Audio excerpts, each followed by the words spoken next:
Game of Thrones House of the Dragon is a 10-episode series on HBO Max. It's starring Paddy Considine as King Viserys, Millie Alcock and Emma Darcy as Princess Rhaenyra, Emily Carey and Olivia Cook as Queen Alicent Hightower, and Matt Smith, my guy, as Prince Daemon Targaryen. All right, yes, man. So yeah, it's Game of Thrones is back. Of course, I watched this a few weeks ago, but after everything, like COVID, the book and everything, I'm finally kind of getting around to kind of just putting a review up for it. I'm not going to bury the lead in this. I love this show.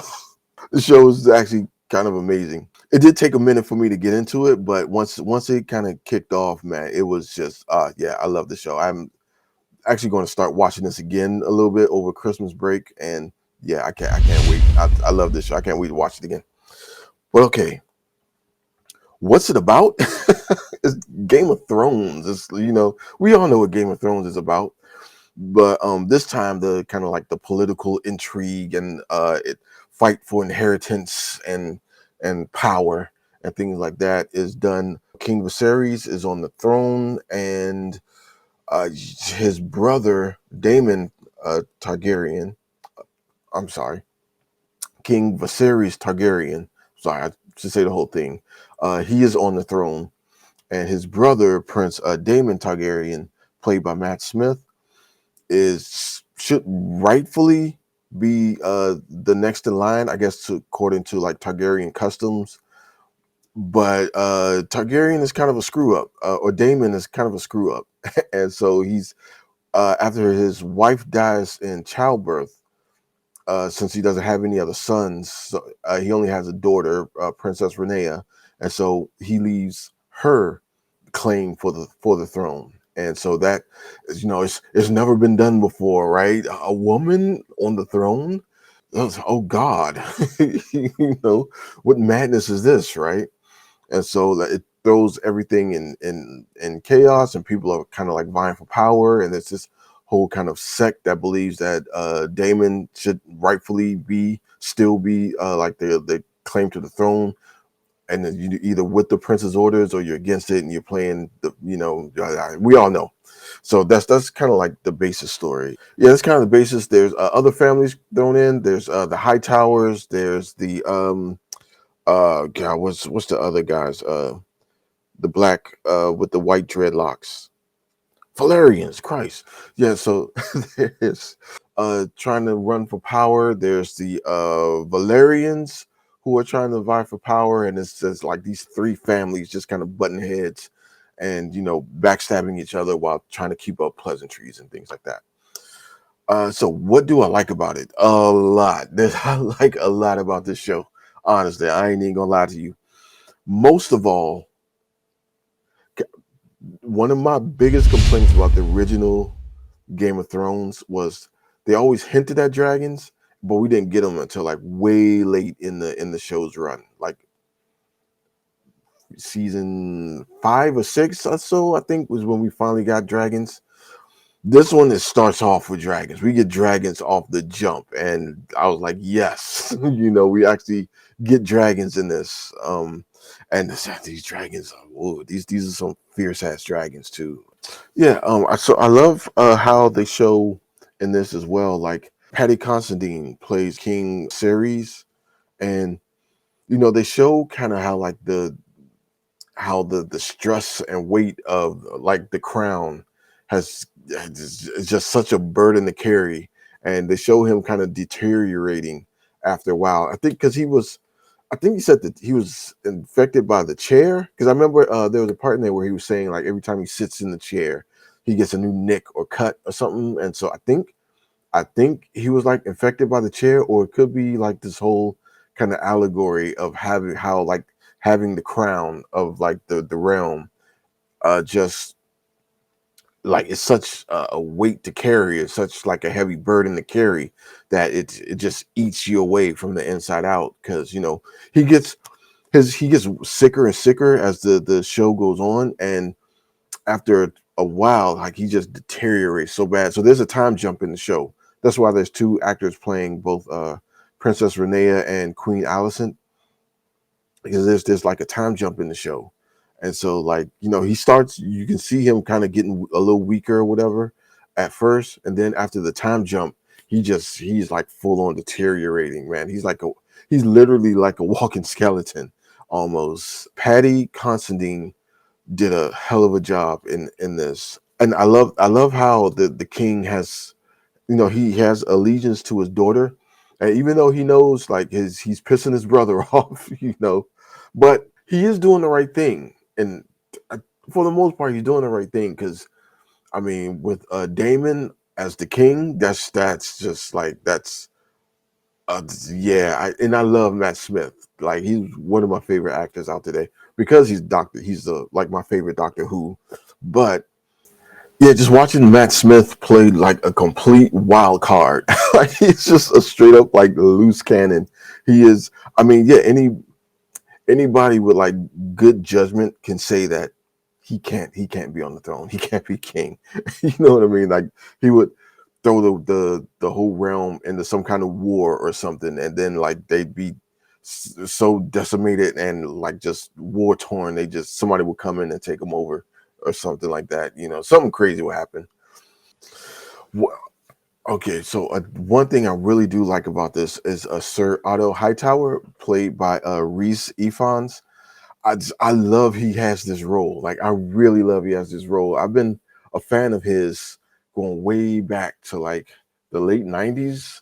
I think with the Notting Hill. I think that movie is with Hugh Grant and uh God what's that chick name? Julia Roberts. Yeah, Hugh Grant and Julia Roberts. It's like a little rom com. I think. Oh man, it had to be like late '90s, if not early 2000s. And I hate rom coms too, but for some reason I give that movie a pass. I don't know. It was cheesy, but I kind of liked it. I don't know why, but yeah, he was. I remember him from that. He was like super fun in that, and then in the replacements with Keanu Reeves and Gene Hackman, he was really fun in that too. So like, yeah, every time I see him in something, I love seeing him in there and seeing him play like a kind of a different kind of role. It's very kind of like stoic, manipulator kind of role was like fun to watch. Like I've never seen. I'm pretty sure he probably has over in Britain, you know, but over here I haven't seen him in any of the roles like that, like at all. So it was really cool to see him like in a role like that. That was fun. I was like, damn, okay, all right, Reese, you got the chops, bro. All right, I see you out here. Yeah, and I already said it. Matt Smith, like, yeah, yeah, I'm a huge fan of his, man. Like Mobius was only watchable because he was in it, and he was just chewing the scenery and having a ball. He knew exactly what kind of movie he was in Mobius, and it made it immensely watchable. Like if he wasn't in there, I probably would have walked out of the theater. Yes, I actually went to the movies to see that. Don't ask why. I don't know why. I hadn't gotten out the house in a while. I guess that's my only excuse. But anyway, yeah, Matt Smith as Prince Daemon Targaryen. Love this role for him. He was really fun to watch, and I saw too much of him, man. I saw more of the Doctor than I wanted to see, honestly. But yeah, it was really fun role. I loved him in this. I can't wait for the next season just to see what the hell he's going to do now. Yeah, and see him playing the loose cannon, seeing him play the wild card was like really fun. Like, yeah, he's one of those actors. Like whatever he's in, like it started with Doctor Who, and for my money, he was the best. At least, like it was David Tennant. It was David Tennant. He was like number one until Matt Smith, and he won me over damn near immediately. And yes, now I kind of judge every new Doctor by Matt Smith now, but okay. I'm going in a whole nother discussion, but yeah, Matt Smith. What do I like about the show? Prince Daemon Targaryen. Yeah, absolutely. Um, Prince Aemon Targaryen in this. Prince Aemon Targaryen in this was a complete video game character. he was, he was like the worst kid though. Like in the beginning when they were like kids, he was absolutely the worst. He was always up to something, always starting stuff, and well, God, I don't want. Is it a spoiler? I don't know if it's a spoiler, but he actually got a dragon at the worst possible time to get a dragon. But if you're a devious baby kid, then every time is like an opportune moment, right? I hated him as a kid, and then as he grew up, and I'm looking at the thing, and I'm like, oh, that's Geralt. That's totally Geralt of Rivia. Like I don't know. So if George R. R. Martin actually wrote the character like this, he had to have been reading the Witcher books. Like he is 100% influenced by the Witcher. You can't tell me he's not. Like the eye patch. Like come on, that's Geralt. That's the hair like tied back. That's all Geralt. Like you can't tell me that's not Geralt of Rivia. Yeah, there's a lot. There's honestly a lot to like about the show, and it's initially going in. I just thought it was going to be just more, oh, it's just going to be like a rehash of Game of Thrones, really. But to me, they kind of took what was like good about Game of Thrones and like focused on that, and all the kind of like the rest of the stuff, like the it's not like super subplot heavy like the original one was. It's not as many characters like the original one was. So it's like a more focused storyline. And that's like, yes, that's perfect, you know?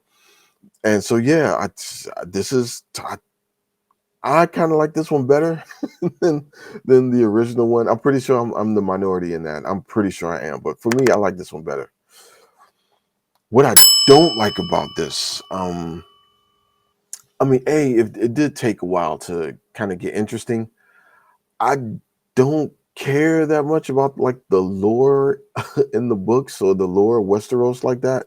So I mean, for the people that are like the first two and a half episodes is all for y'all because there's a lot of getting to know characters. There's a lot of like backstory and like setting up and stuff, and it was fine, but it took a while, for it to get like super interesting to me. But that small little nitpick didn't kind of take away from the overall of the show because once it got going, it was full nonstop after that. My pet peeve in this, the Valerians, and it's not just the dread wigs. I mean, look at my wig. Their wig is better than my wig. But it was just I kind of like how they were used in this. Like they had no consequence into anything. And then like the characters were all that. I think for the most part, it was that guy that was married to Princess Renea, who was just lame and limp as all hell. Man, that was just I hated that guy. Like, how you going out like this, brother? Come on, man. I think that might have been it. Like his wife's having babies by another dude, and he's just sitting there like, while he runs off with his lover boy and whatnot. It's just like, he's the absentee father, and it's just like it could be just me like reading into stuff like too far, too much. It could be, but I don't know the Valerians, and then like that guy's dad was away for a while, and yeah, so I don't know. It was just I think it's just me reading into it too much. But yeah, I don't like how they went out though, man. Like and when that scene when Princess Renea and Queen Alicent were kind of like vying for like whose kids should rightfully be like next in line, and King Viserys was like super ill and he could barely move really, but he walked into the throne room. It was like a really triumphant scene. And then and I never knew if King Viserys knew those weren't like those were illegitimate grandchildren. I don't know if he knew that, and just wasn't trying to pay attention, or he was just accepting the fact or something like that. But like when my man like said it with his chest too, like those kids are bastards. They are not true like Valerian blood. And Matt Smith, my boy, like took his head like and like just straight up like.